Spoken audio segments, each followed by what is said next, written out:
Howdy. Do you like podcasts? I'm doing a podcast. Well, I'm trying to. Anyways, welcome back to another video. I really am trying to start a podcast. Y'all know me as Tropy or Kat or Casey, whatever the hell you want to call me. I really don't care. I actually have a few guests here today, so I'm going to introduce one at a time so everyone's not just yelling into the microphone. May, introduce yourself. Hey, I'm May, the chaotic bastard. Okay. That's it? Yep, that's it. Okay. Yep. All right, Rat, your turn. Hello, I am Rat, or Shay. I am also a chaotic bastard. Great. We're all This is chaotic bastards here. really okay. All right, hang It's the on. only reason this works. Oh my god. Okay.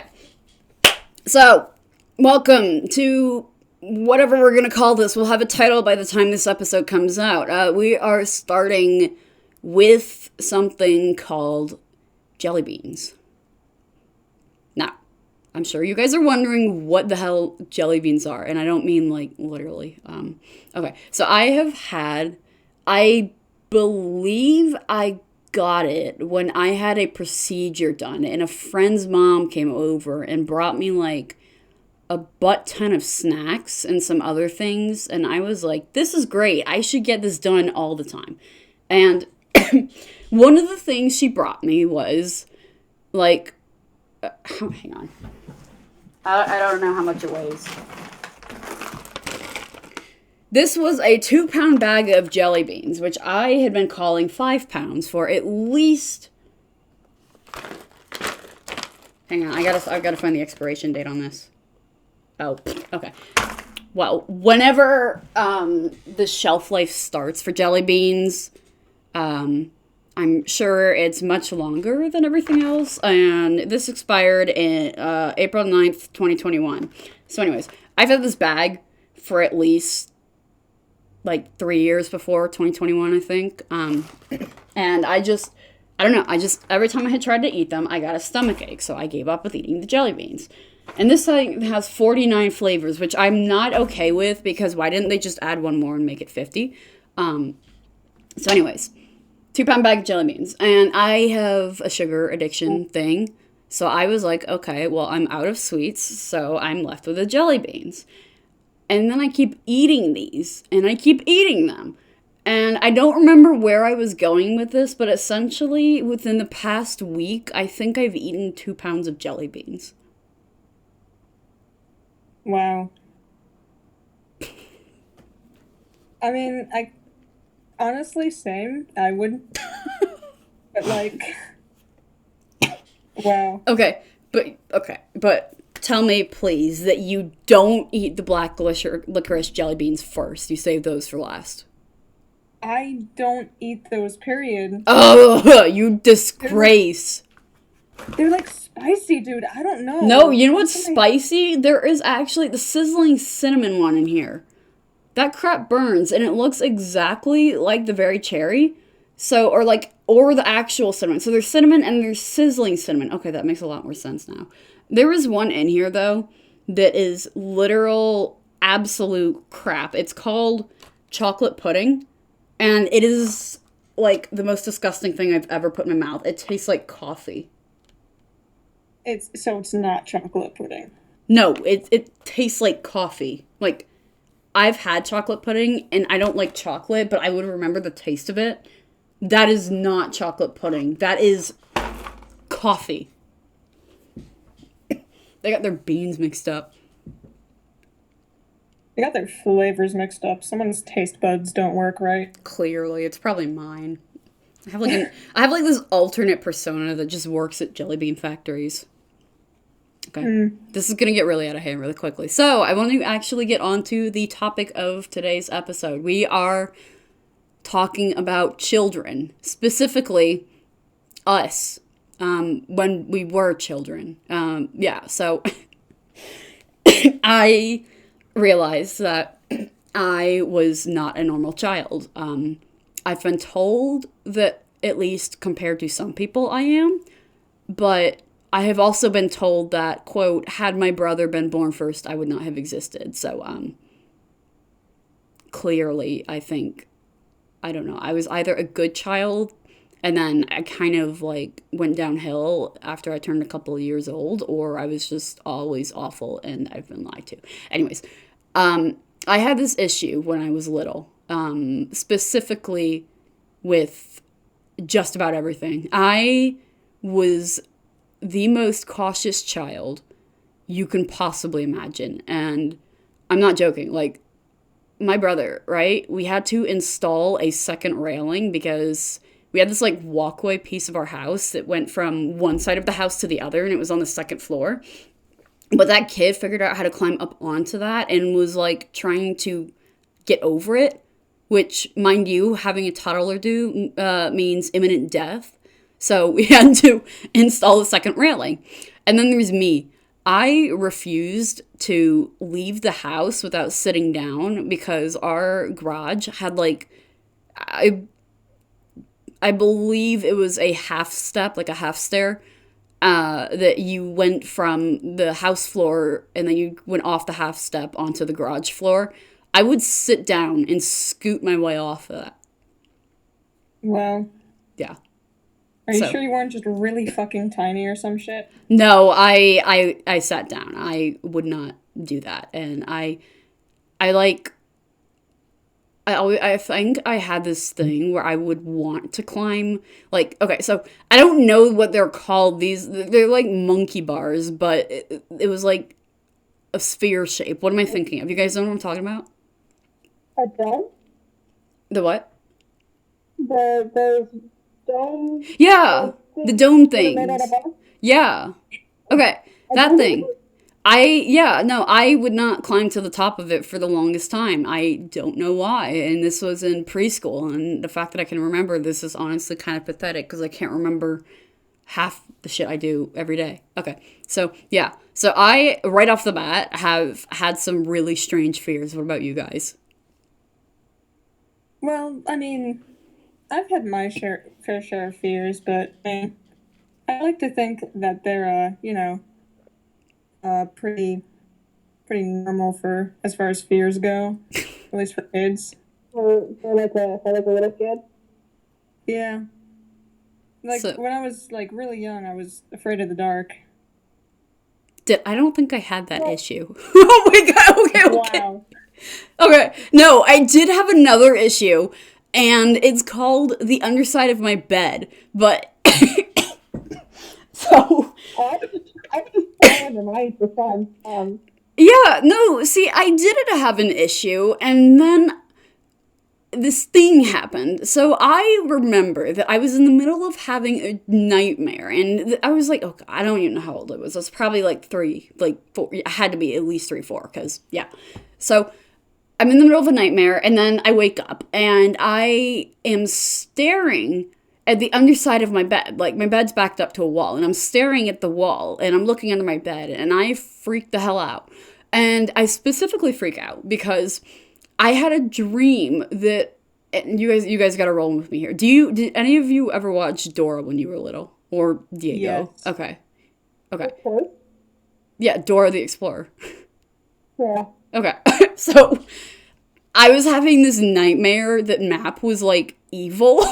And he was hiding under my bed.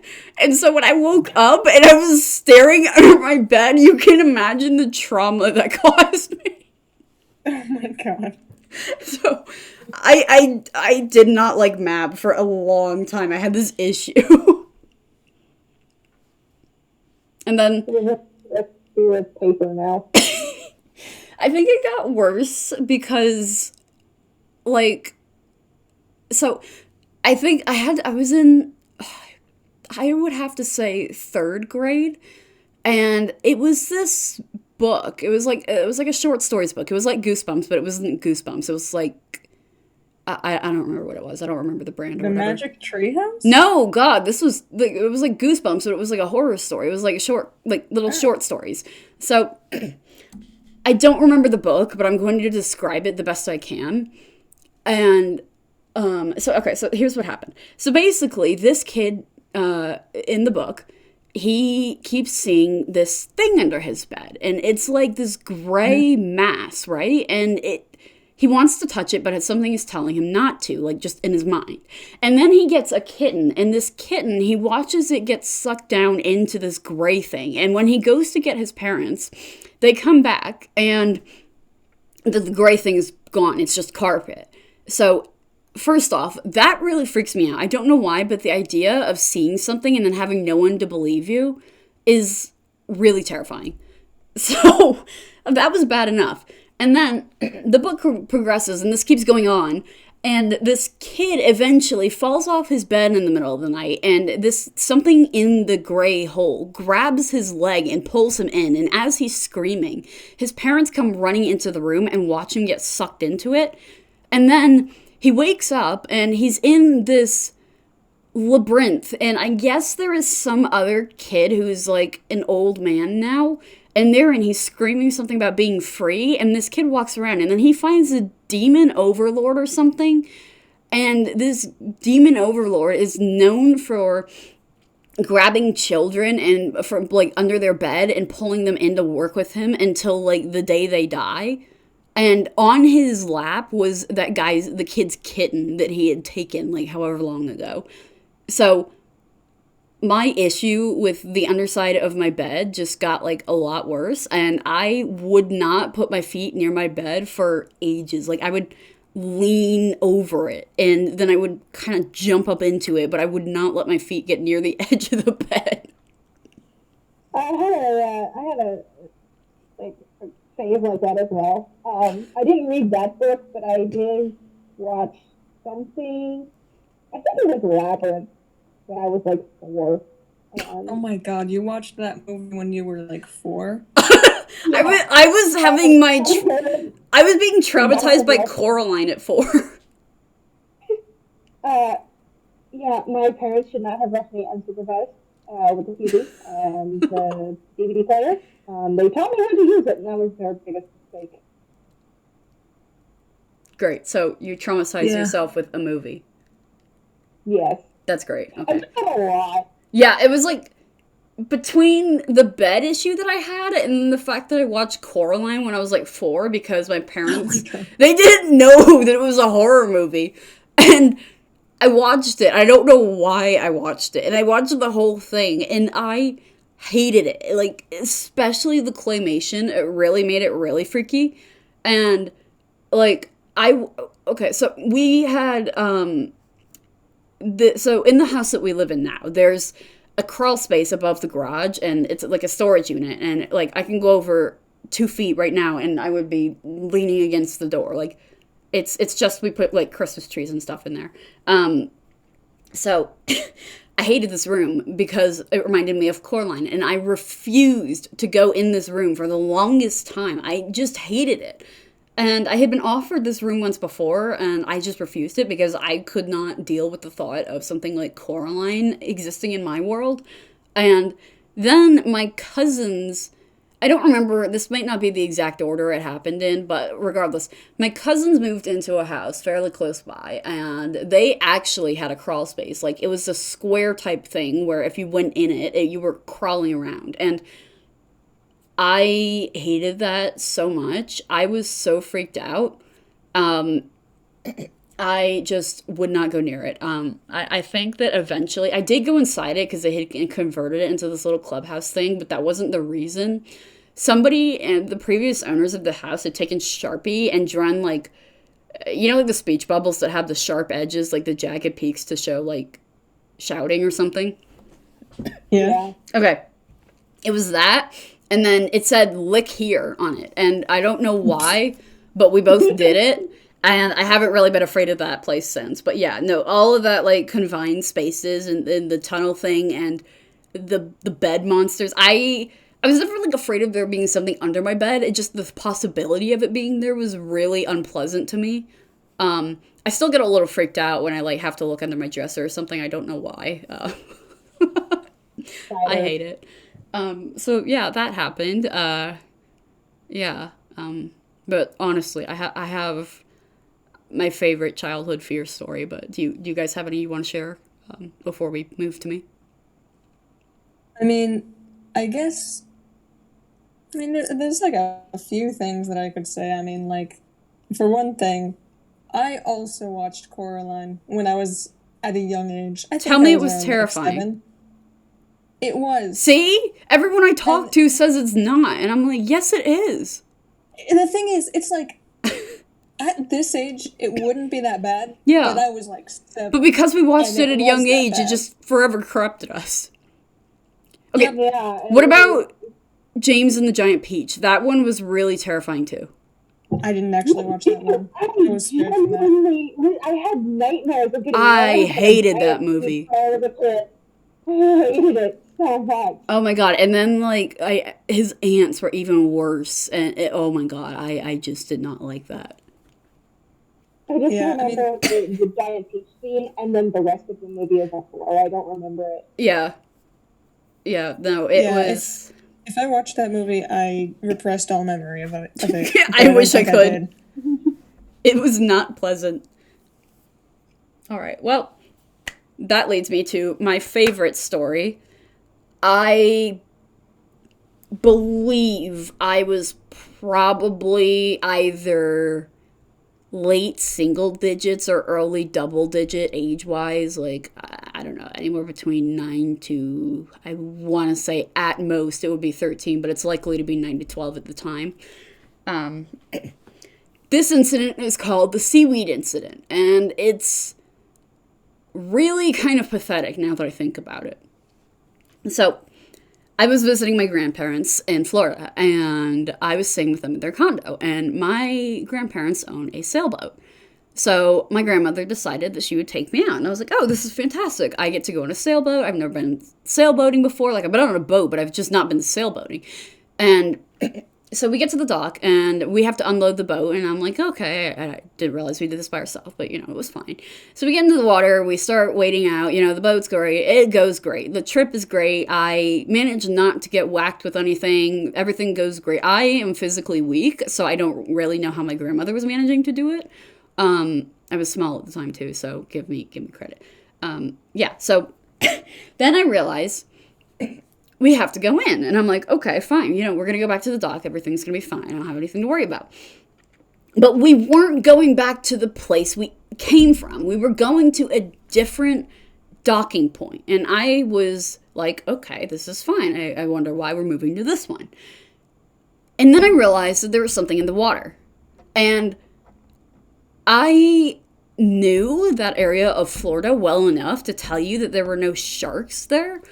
But the sandy floor where we were getting out of the water was covered in red seaweed that I want to say went halfway up my shins, and at the time, and I was so disgusted by it. I had water shoes on too. It's not even like my feet were touching it.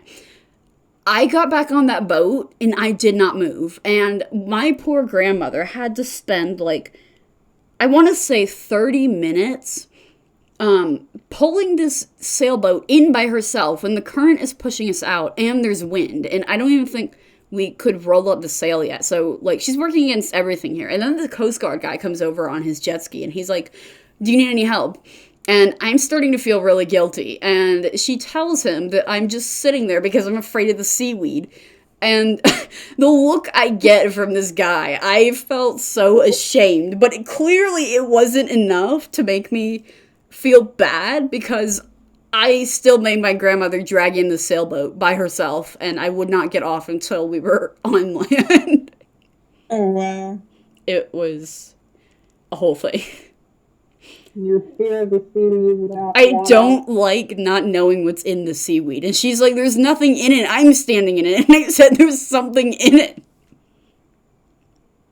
So. I mean, that would definitely, I get it. I get where you're coming from, because it's anything could be in there, Mm-hmm. But, I think that definitely would technically be, classified as an irrational fear. And I'm not saying it wasn't. It probably was. I'm sure it was. But then I sent my grandmother a meme a couple of days ago.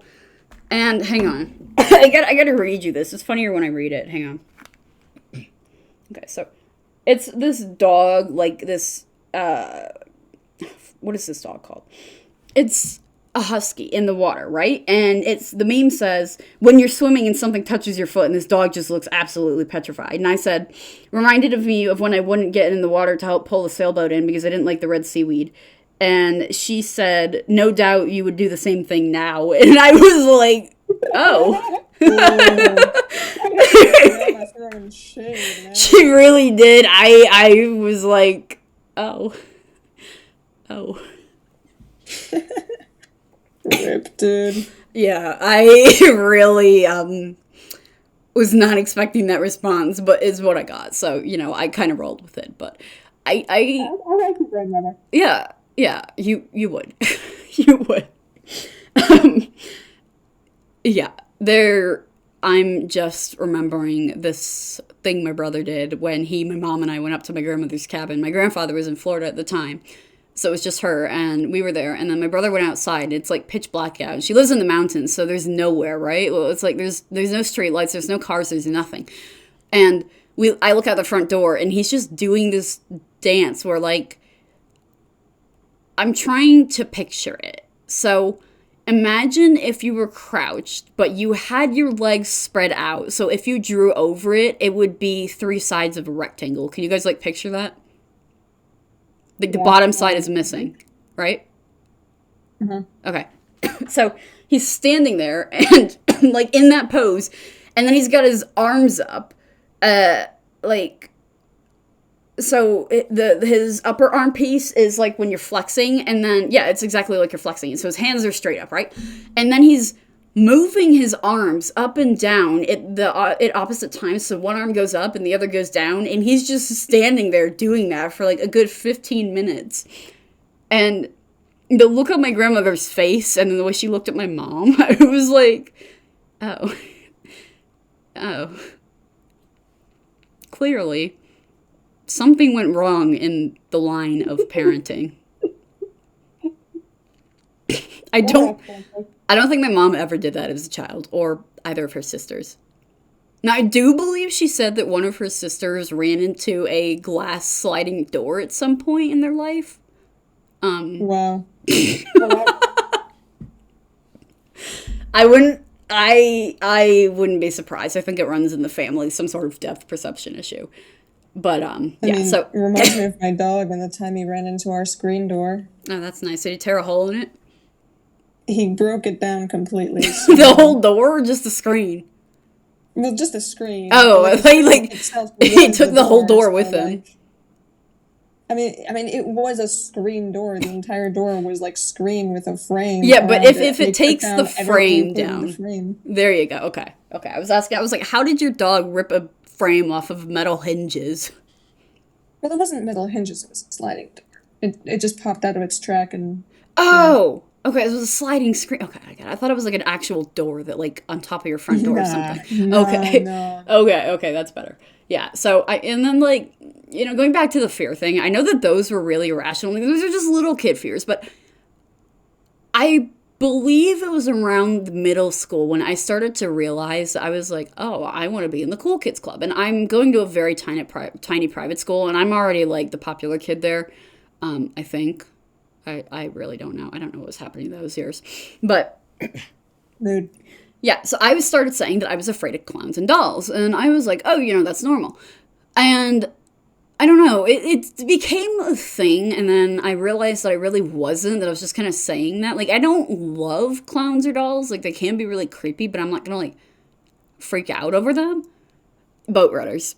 I hate boat rudders so much. You know what? That's fair. Yeah, and like I grew up on a lake, so I mean not literally on the lake. We had a lake house, and then my aunt had a lake house when we sold ours. So we've always had water around us, and then we go to the beach every year. So like I'm not afraid of getting on a boat, and I'll go tubing, and then I'll like crawl up to the boat and get back on it, right? So I can get on the tube again.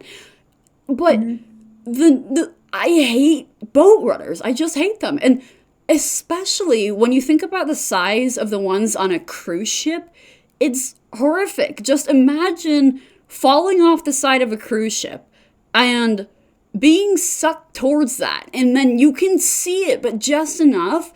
And then you literally have no way to escape this because the current is sucking you into it. And these giant blades just keep going and you have no way to scream for help. And then you're dead. Like, you're cut up and nobody knows because your body's sinking in the bottom of the ocean. I mean, I'm pretty sure people realize, but, or at least kind of realize. No, see, that's the thing. I get it. You don't actually get pulled to that part of the rudder. You would get pushed away from it, apparently, based on how it moves. But I still hate it. I still hate the thought of it. Of that being the last thing you see is your death in front of you. And then you feel it and you're gone. And I don't know why. It freaks me out. I hate it. Yeah, that's fair. Yeah. So yeah, that is probably the only real thing I'm afraid of. I do go on cruise ships. I will walk up to one. I will touch the side of one. I will get on and off of one. I will not look at the rudder. I will look at models, but I will not look at the actual boat rudder. I just pretend it doesn't exist. I cannot blame you. Denial. It doesn't exist if you deny it. That's the logic. Deny that it's there. It's not there. Something's making the boat go, but that's not it. And have you guys ever, seen the size of cruise ship ones compared to a person? I hate Googling this. Yeah, they're fucking huge. Yeah, they're terrifying. Casey, are you actually scared of the rudder, or are you scared of the propeller? The rudder's the piece that turns the boat, right? Yes. Fuck. Okay, no, I've been talking about the propeller the whole time. Why did you just pick now to tell me that? I didn't even notice, honestly. It just now hit me. Do y'all remember seagulls? No. You don't know what seagulls is. I don't know a lot of things. Seagulls! Hang on, I'm showing you guys seagulls. Yelling about this. I swear to God. This the birds. No, The bad lip sync. Yes. Yeah. Seagulls. Okay, but so stupid. So I wanted to sing Seagulls at karaoke night, right? You can be the difference. Oh crap, it's going. So I wanted to sing Seagulls, but of course they didn't have seagulls. So I was like, shit, okay, well, I already signed up, so I gotta find another song. And my friends were like, oh yeah, go do it. This is gonna be great for you. And I was like, yeah, y'all know me. This is totally gonna be great. So I was like, okay, well, I need another song. Then I was scrolling, I was flipping through the pages. I was like, I can't find anything. And then I found a Luke Bryan song. And I was like, okay, I think I'll be good at this. That is very different when you sing quietly to a song in the car versus when you sing loud to a song in the car and you think you sound good. There's a difference between the two.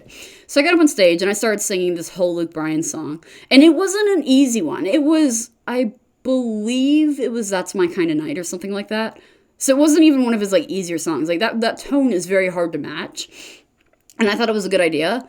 And I was absolutely dying up there. And clearly somebody else must have noticed because, and this is at the time I was a teen, so it was a teen-only lounge, right? And so there were a bunch of other people my age there. And they all just, I didn't know them. The people that started, clapping and cheering me on weren't even my friends at first, which was really weird. But they started cheering me on. I got through the song without dying, and then I just kind of, left, and I went and got, a donut or something, because I couldn't handle it. I was sweating. I was shaking. I could not stand it. I will never do karaoke again. Or at least... Yeah, there would have been... At least not with Luke Bryan. To make him something right then and there. Okay, so I'm also hearing impaired, so I can't pick up certain tones because I can't hear them. So I can, though, if it's a deeper toned song, but it's got enough pitch to it that it's works with me, then I can sing it. So I can sing Nickelback, one song of Nickelback's, and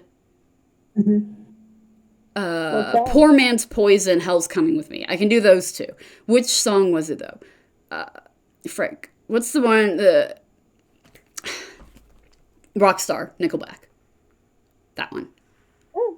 It's good. Oh, okay, it's good. You'd like it. I found the song in a meme, and I was like, you know what, I kind of like that meme. And granted, the bass was like really messed with for the song, but for the meme, but it's still good. I really like the song. It's good. So yeah, Nickelback and Poor Man's Poison are the bands that I can sing. Unfortunately, I don't know why those two, but I can. Oh, I can also obviously sing Seagulls really well. Seagulls is great. I might take my pants off. It's getting really hot in here. That's also information we could have done with that, but, you know. God, Just straight here. We're going to talk about our childhood crushes and who we have a crush on now. It doesn't have to be a real person. It can be like I mean, we'll obviously make it a real person, like a celebrity figure, or I don't know. I don't care if you have a crush on an anime character. I really don't. We're going to just completely embarrass ourselves here. So let's be proud about this. I want everyone to go find an image of your earliest that you can remember childhood crush. Listen. Like, real crush, okay? Don't say anything. I don't want to know what it is until we do it. Enough. You could not pay me enough. We're doing it. Oh, Talk about any fictional crushes I've ever had in my life. no, we're starting with the first one. And what is the earliest one that you remember? Like, the one that you got to that age and you were like, okay, this is actually a crush. And then you were like, I like that guy. Or I like that girl. I don't care. What was it? You gotta find an image and you gotta send it in the group chat. I feel bad for everyone who's not participating in this call. I will talk about my real person, maybe crushes, and that is it. I'm sorry. Really? Okay, Rat, you gotta go find an image then. I'm gonna get mine. I don't even know this thing's name. I gotta Google it again. Crap, what is it? I'm not even embarrassed about this. Wait, who is that? Morgana from Merlin, BBC. Oh my god. Nice. Yeah. Okay. My parents don't even know about this. Because I was like, they're like, do you have a crush on Merlin? And I was just like, no. And they didn't You guys! Oh my god, what am I... There's no way. I don't believe you. And then Morgana took evil, and I'm just like, ah. I don't believe you. This is... Your first crush was not a real person. I don't believe you. I mean, like, an actor at least. An actress. You're telling me this is your first? Yes. Then explain this to me. I don't know what that is. I have no idea who that is. Okay, so I didn't either for the longest time, but my cousin came over one time and he was really into Beyblades at the time, the anime, and I believe the specific series was... Crap, it was a specific arc. Okay, Metal Fusion, that was the Beyblade series that he was watching at the time, and I was like, okay, I want to get into this. I think this is cool. I like it. I like how they personify these pieces of metal, and I like that there's actually a game that you can play, and that it actually makes those sounds. It's fun. So, I started watching the show, and I remember that my first issue was that the main character, whose name is... I believe it's pronounced Jenga or something like that, like almost like the game, but not quite. But his name is spelled Ginka, so I think, something like that. That's how, not this character, but the main character in the show, that's how his name is spelled. So that was my first issue with the show. I was like, that's stupid, because that's not how it's pronounced. And that was my intro to the Japanese language, and realizing that not everything sounds the way it does in English. I was little, so forgive me. Okay, so anyways, I find this character, and I was like, I shouldn't find him as appealing as I do. And then I kind of eventually accepted that I had a crush on this character, and this character is named Kiyoya Tatagami, I believe is how you pronounce it. I'm sorry if I'm butchering it. Anyone who speaks Japanese, I apologize ahead of time. Yeah, I don't know what was up with my obsession with this guy, but I liked it, and I think... Okay, so as I post more pictures, I want you guys to tell me if I have a type, because I believe it stems from this character, and I don't know why. We're moving on from the first crush. What was another one that you had? I mean, personally, like, I remember, I think I had my first, like, fucking elementary school. Well, not even elementary school. It was, like, preschool, my dude. And honestly, like, I'm not even sure if I knew what, like, romantic attraction was. So it was probably not that it was a crush. It was more like probably, I was like, this person's really cool. I want to be their friend. And I was like, is this what a crush is? Kyoya was, like, the first crush, like, by definition, a crush. Yeah. Yeah, okay. So we move on from elementary school, and now we're in, I don't know, late middle school, early high school. Who are you crushing on? That one kid in class, they're funny. Whose head's funny? No, who was kind of funny. Kind of funny. Okay. That I was did like, not why do you last like long. the guy with the weird shaped Good. head? Nah, I mean, not that you nah. shouldn't, but I was a little confused why that's what you chose to describe him with. Nah. Okay. He was just kind of funny. And I Okay, was tell like, us about him. Tell us about him. I mean, honestly, I didn't know him that well. I think that this was another case of I just wanted to be this dude's friend, but I didn't know, like, I don't know. Or maybe it was just that, like, something about, like, joking and laughing and stuff was like, oh, this is great. I like this a lot. It was like, is this a crush too? Yeah, exactly. Um, I've never dated anyone, so I'm gonna put that out there now. I am an adult and I've never dated anyone, and I clearly don't know what I'm doing with my life. Yeah, hi, I'm Casey. Welcome. Yeah. Sorry, this got way out of hand. yeah. Okay. So, yeah, no, so those are like my real life crushes, but I've not had a lot of them. And then I started to get into anime, and I was like, okay, I can't tell if I have a crush on this character or if it's more of like, I like this character. I relate to them. And I do believe it's more of the crush sort. So I'm going to send a bunch of images, and y'all are just, I'm going to make a separate group chat because we're just going to kill everyone else in here. Wait, no, we're on a call number and it doesn't work. Well, does it? We started, obviously, with Kyoya. We're going to put that there at the top. He's going to be pinned because you can't forget this. And I want you guys to say anything until I tell you I'm done with my list. And then I want you to just kind of take a minute and look at it and tell me if you see anything. I'm not looking for you to find something. I just want to know what you observe, is all. I'm not looking for anything specifically. Okay. Oh, that's why I can't find it. I named it Titties. I forgot. I needed to name the document, and I named it Titties, but I spelled it Tiddies, so it's not even with T's.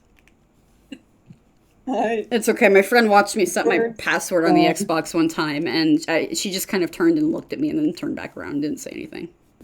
Okay, I'm just roll with me. This is a long process. Yeah, I definitely know your type. Yeah. It gets worse. Wait. But in the meantime, this is what you guys have to deal with, so keep entertaining the crowd while I do this. Oh, we're entertaining the crowd? Yeah? I thought we're... Yeah, it's not really been happening. I don't know if you've noticed. If y'all say anything about this one, no, you didn't. Also, I really hope that this guy doesn't actually see me posting this, so... We're gonna pretend that I have the ability to block certain people from watching my video because this is just embarrassing.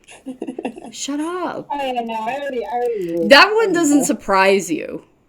Hang on, wait. I don't know why. We're going back to anime. Hang on. Like... What? Okay, but what if I told you... Hang on. What if I said... this too. What if I threw you for a loop? Oops, that's a bunch of space bars. I don't need that. What about that one? That too? Did you know that too? Yeah. Again, tell me when you want me to. Not yet. I'm not done.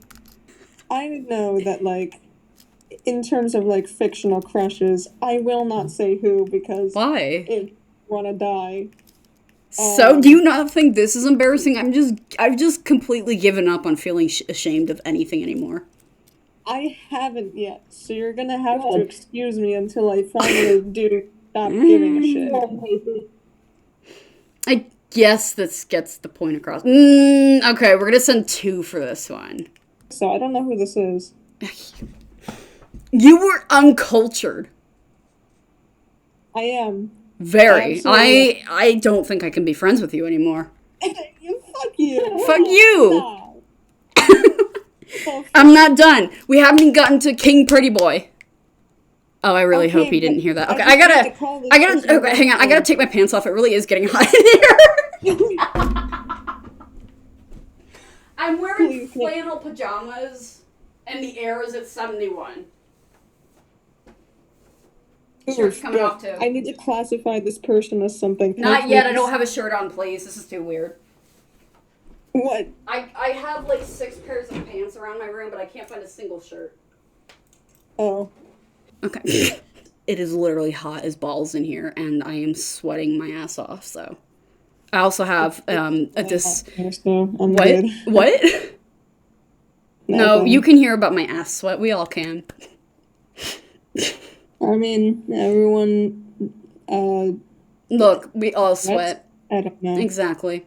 Oh, I have a piece of information that I found out, and this is very fascinating. But first off, I would like to say I overheat easily because I have a dysautonomic condition, so that is why I am specifically sweating. So, I Googled something the other night, and I'm not going to explain anything about why I Googled it, but I'm just going to share this information. I mean, I was Googling something and I came up to this. Did you know that when you have to shit, your butt sweats? And that's literally a thing. No, but okay. Apparently it has to do with your body detecting heat, and it goes, oh, I need to cool off, and it can't tell that that's another thing it's supposed to do. Like, so detecting heat and cooling ourselves off is involuntary. Like, that's just something our bodies do. So unfortunately, when you have to shit, your body detects heat, and then you sweat on your ass. So that's a thing. Well, now we have this knowledge. What am I going to do with it? Absolutely fucking nothing, except think about it when I at least want to. This specific image, okay, I have to say, I really don't know what was going on with the costume designer here, but something happened, and I'm not complaining. That's all you have to say? Yes. Okay. I want to know you guys' thoughts on your immediate list without necessarily knowing who any of these characters or people are. I want to know what you think. Just the entire list? Yeah, like, what do you think of the list? Like, what vibe do you get from it? What is it making you think? Well, I know Favorites that and the pretty boys. What? Fan favorites and the pretty boys. the Boys all being these characters. non-binary. Crap, hang on. I just, one second. I just, broke Discord. Okay, fun. go nuts. Okay, so the vast majority of these characters have one thing in common, and that is the eye shape. Wait, you say they do or don't have the same eye shape? The vast majority of these characters have the same eye shape. Wait a minute. I gotta... Oh my god. Oh my god. Okay, now that I'm looking at all the actors, you're right. Because of aesthetic attraction, and then you really like them for their individual personalities. Yeah, okay, especially the actors that I admire. I've never really been a person who keeps up with celebrities, but there are 3 that I do keep up with. And I don't know, they're just, from what I've seen of them and from how I've heard them speak in real life, I have interacted-ish with one of them in real life. Absolute sweethearts, so friendly, really just a pleasure to work with. They were not lying when they said he was a gem. He really is. Yeah. So I don't know about the other 2. I have heard that they are similar. I can't say that for myself until I've met them in person. But I can tell you that Norman Reedus is just an absolute sweetheart. He really is. I can't say much right now. I don't think I'm allowed to. I didn't sign anything necessarily, but I will say he cares about not necessarily just people that he interacts with, like, on a daily basis, like people he's close with, but he cares about everyone, and I think that was very sweet to see. So yeah, that's partly why I like Daryl so much. Daryl was made specifically for Norman to play, if you guys didn't know that. So he got to kind of do whatever he wanted with the character, which it becomes kind of obvious later on when Daryl becomes like a father figure to some of the kids. Norman's a dad in real life, and I think you can really kind of see that part of him just coming out in the character. So it was really sweet to see. And then getting to meet him was really cool too. So we have Hawks, Aizawa, Shinso, where did it go? Todoroki, Midnight, Amajiki, Nejire, and that's the My Hero Academia category. Now, Todoroki was the first one that I really kind of liked, and then it kind of adapted and went to Aizawa, and then I really started to like Shinso, but Shinso hadn't had enough character development at that point for me to really, really like him, and then I just got obsessed with Hawks, and I got a soft spot for the ladies too, okay? I will say that. Yeah, but Hawks is number 1 on the My Hero Academia list, so that's what that is. All right, so moving on. We have Gray from Fairy Tail. I don't really know what to say about that, except he has ice powers and he's kind of brooding. When I tell you what all these characters have in common, you'll just go, oh. Without the fire powers and the scar. What? It's just Todoroki without the fire powers and the scar. You'll see. There's a very specific thing that the majority of these characters have in common. Hang on, I gotta cough again. Todoroki reminds me more of That's Right, Buddy. Yeah, Zuko. I would not be surprised if part of Todoroki's design, or at least character, was influenced a little bit by Zuko, or inspired by. I really wouldn't be, but I don't know, because one's based off of a Japanese creation, and the other is American, I believe. I don't know. I think so. I don't know who made Avatar. I'm assuming it's an American team. Could be wrong. I apologize if I am. I will Google that later. Okay, so then I'm going to continue with the anime before I get on to the actors. And I did already talk about Daryl. Anyways, continuing on with the anime. So we have Bon from Seven Deadly Sins. I don't know what's up with him. I really don't. I think it's the sharp teeth. His powers involve essentially being immortality, so he can literally just get chopped in half. Then doesn't he also have the power to steal things? Really? Yeah. His sin is theft or greed or something. It's the fox. Greed? No, because something to do with the fox and theft. I don't remember exactly, but no, Bond's great. He's a fun character in general. I really do think that he's just fun, and his voice actor does a great job with him. Oh fuck, I forgot another one. I may have gone on a splurge and bought a bunch of Japanese products of this guy because I have issues. Nice. Shut up. Then, as you guessed, Rat, I did put Levi on this list. Levi Ackerman from Attack on Titan, for those of you who don't know, or just don't know who Levi, the name itself, is. Okay, and then we have Hanji, I believe is how you pronounce her name, same Attack on Titan character. She's fun. A little... Oh, yeah, I love her. What? So much. I love her. She's great. She can be a little energetic at times, but unique. And it's not, the way her character is written isn't that it's annoyingly energetic. It's fun energetic. And then she can also have her serious moments, which I think balances it out pretty. And then we have, this isn't really anime, but if any of you have read the Six of Crows or Shadow and Bone trilogy or any of those books by the Grishaverse books by Leigh Bardugo, you will know who I'm talking about. If not, I'm sticking images up on the screen for everyone regardless, so y'all get to deal with it anyways. So the first one is Nina Zenik. She is this big, busty Russian lady, essentially, and she can mess with people's blood, the cells of a living being. So she's great. She's fun. She is very flirtatious, but she's also got a serious side, which is nice to see, because I feel like a lot of the flirtatious female characters just that's all they are, and I don't like it. I don't know. I'm sure you guys agree with me. It's not fun when the female is just portrayed as annoying or sexual, they're being the creep. I don't know. I just don't like it. I like when the character actually has depth. Yeah. Yeah. So that's why she's great. And then another one from Six of Crows. I'm sure that those of you watching who know the series will probably guess this, but Kaz Brekker, he's the main character. He's spunky. I don't know what it is about him, but I like him. Moving on. The hell is this guy's name? Tamaki Oran High School Host Club. I didn't like him at first. I really didn't like him until sort of the last few episodes, and then I was like, you know what? I kind of like him. He's fine.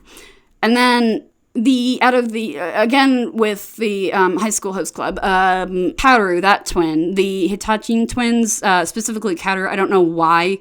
I will tell you guys, May and Rat, these two brothers, the twins, have this twincest thing going on. That's a thing. Yeah, there's not a really good way to explain it. It's just there. It exists. We're going to forget about that for a minute. And we're moving on to Suga from Haikyuu, Sugawara, for those of you who don't know the shortened name, because I didn't know that was the same character either at first. He's sweet. He really is. He's kind of like the mom of the group. And then Kenma from Haikyuu. Another one from Haikyuu, Oikawa. I didn't like him at first, and then Atsumu Miya from Haikyuu as well. I don't know why I chose that twin, because he's the more energetic one, and the rest of these characters have been pretty quiet, but that's a thing. And then we have Kaya from Genshin Impact, if I believe I'm pronouncing that correctly. And then we move on to the actors, and we already went over Norman Reedus, and hang on.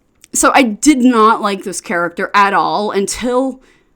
Okay, so I'm gonna spoil a little bit of Stranger Things, the end of season 3. So those of you who don't want to hear it, viewers, I'll put a time up on screen to when you should skip to. I think that he really did not deserve the death he got, especially when you find out that his entire life he's lived with an abusive father, and he had his mother to hide behind at first, but then she left because she couldn't handle his dad, and she abandoned him, and so his dad moved to a new town with him, and his entire life he's been abused by his dad, and that's why he's a bully.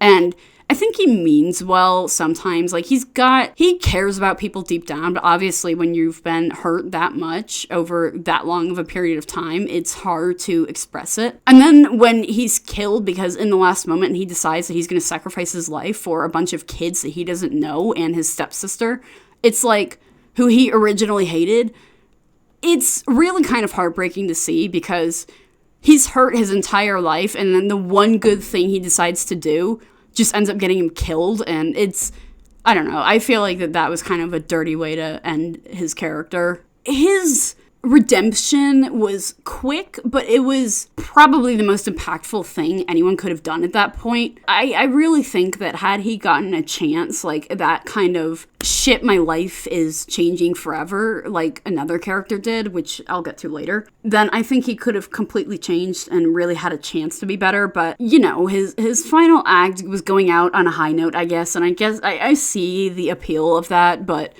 it was also just kind of sad to know that he never really got to be happy. It's just knowing that this is a thing that happens in real life too, that the cycle of abuse continues. It's really difficult to see, and not difficult in that they shouldn't have done it. They did it excellently, and they wrote it excellently. I just think that especially that scene where you really get to see that Billy is just as hurt as the rest of them when his dad's like attacking him, and then he's left alone, he's just crying. Like, it really was just kind of heartbreaking to see. Oh, I'm so sorry if I butcher his name ahead of time, but I believe his actor, his name is pronounced Dacre.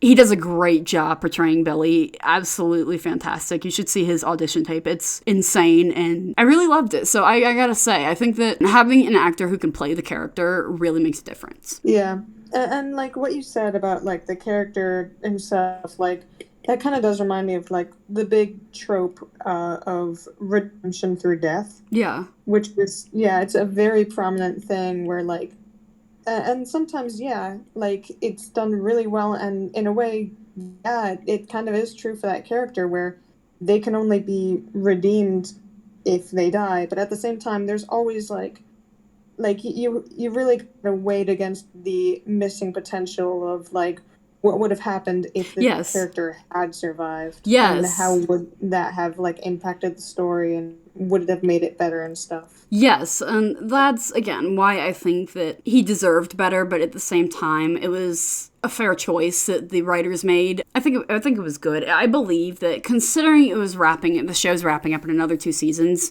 I don't think there would have been exactly time for him to become a completely new character. So I think that it was good that they sent him out like that, but at the same time, I just wish that he could have at least been, like, happy and had, like, a good moment of his life where he realizes that, you know, like, you don't have to be afraid all the time.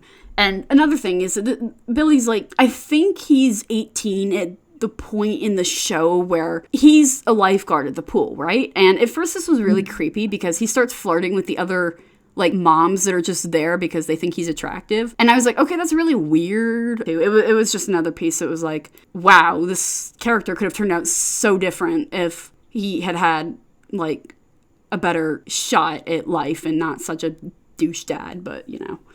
Oh, well. Sorry, that's enough about the fictional character. I'm going to wrap that up so we can get on with the list. I don't need to get emotional over this. Yes.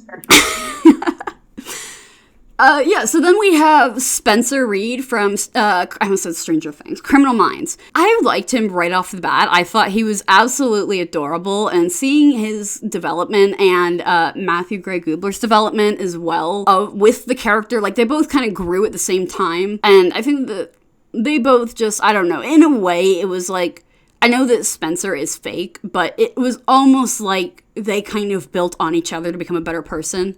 And if you watch the show, it would make sense. Mm-hmm. It was really, I don't know, something about him. I really like the guy. He's fun. Anyways. Okay. Okay, Can I say, go. real quick? Yeah. This is the character where I wanted to say something. Uh-huh. We're almost there.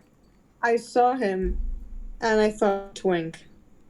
Is it the one after Spencer? No. Okay, hang on. It's the one you're talking about right now. Hold on. Let me just reply. Wait. Oh, God. If it's the one after, then that's what I said. This one. That's the same guy! That is, oh my God! Yeah, that's what I'm saying. He starts out like that. I don't know how to describe it. He starts out as, like, this nerdy little kid on the team. I don't even know, man. One minute he's, like, getting shot, and then in another minute he's getting shot, and then he's helping some random lady give birth, and then he's in jail, and I'm like, what the fuck? And that is Spencer Reed for you. So, yeah, congratulations. All right. Anyways, back to this list, because I'm sure this is gonna be like, oh my God, my computer's not gonna be able to handle this. So, the last anime character I have, is Cherry from Skate the Infinity. I don't know. Again, I like him. He was fun. I didn't like him at first, but then really kind of as the show went on, I was like, oh, you know what? He's fun. Oh, hello. We have a guest. Do you want to say hi? Come here. My child says hi. No, we're saving the best for last. I discussed this. I've discussed this. Okay. Secret messages. The people have no idea what's happening. Rat is going, so you're just gonna skip over this character? No, I'm not. I'm saving him for last, because as I told you, King Pretty Boy, okay? King Pretty Boy. I have made up my mind about that, and I just can't feel shame anymore. I think that piece of my brain just kind of shriveled up and died. It hasn't yet for me, so you're gonna have to give me a minute. That's okay. Yeah, it happened. I just kind of gave up. I think after I told my Cherry incident, and I mean Cherry the fruit, not Cherry the character that I was just talking about, to my classmates that were kind of bullies to me, I think my shame gland just kind of died. Gland. I don't know if it's a gland. I don't know if it is either. I don't know. It's dead. It's gone. It's shriveled up. It is a raisin, and it's not attached to my brain anymore. I feel no shame. Saving the best for last, because it is my current favorite character. I don't know. I guess he's kind of tied with Reed, but Steve from Stranger Things, which I didn't get the appeal at first because he was kind of like, I don't know, a very stereotypical high school jock at first. I didn't like him. And then when he realized that, I don't know, it was just like this epiphany. He had this epiphany at like 16 years old, and he's like, whoops, guess I can't be that kind of guy anymore. Which, I mean, I don't know, if you see your girlfriend and some other guy getting nearly eaten alive by a monster from another dimension, I would probably change my attitude too. So we'll give him that. Reevaluate all of your... No. What? Nothing matters. Nothing. I don't know. I can't explain. Okay. Look, dude, I don't know. If I was him, I would probably either start crying or do the same thing he did. So we're yeah, that's that.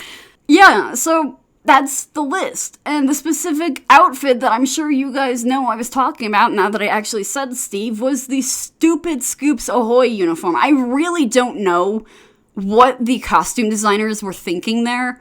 I really can't explain it, besides it has the same energy as that video of Matthew Gray Gubler having some random guy, I'm sure he was a random guy, I think he worked in costume department on Criminal Minds. He had this guy pull his pants up for him and get him dressed, and that was really awkward, and then all of a sudden you just hear him go, watch my pubes, and I was like, what the fuck? So I feel like that kind of has that energy, and I really can't describe it.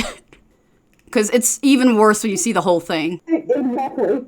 It gets worse. It can only get worse from here, boys. Okay, mix that energy of what I just said with fucking, what are they called? The stupid volleyball shorts that people have to wear. It was that energy. Oh, God. Dude, I really can't describe it. Oh my god, what happened there? I feel fear.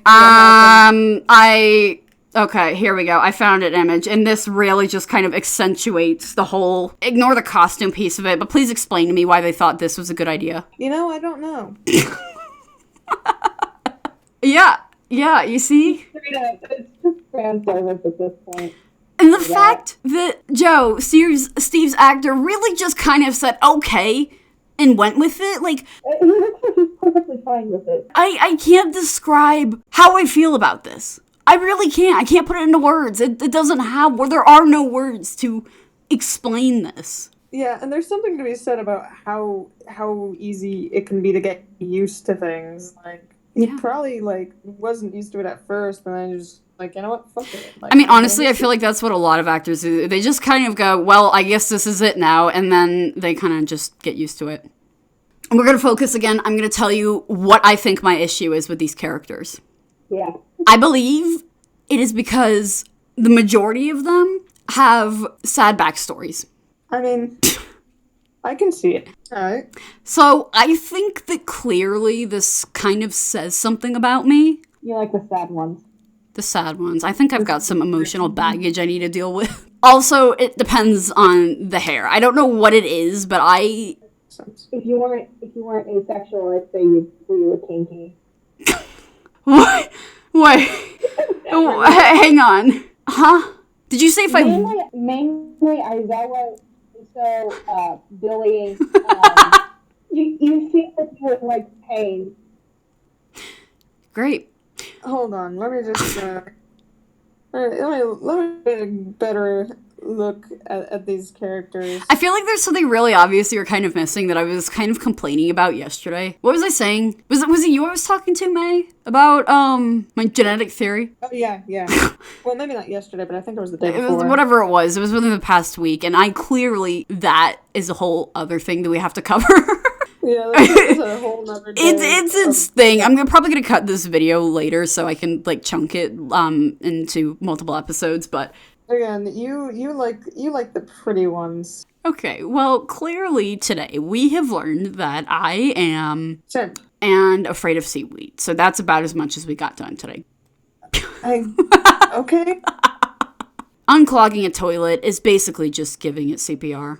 Accurate. It's true. Accurate. You're letting the toilet live again, so that's a thing. Yeah, enjoy. Thank you for listening. I am not sorry about how absolutely all over the place this was. I'm not sorry either. All right, well, that would be it. Enjoy your wisdom of my toilet issues. Goodbye.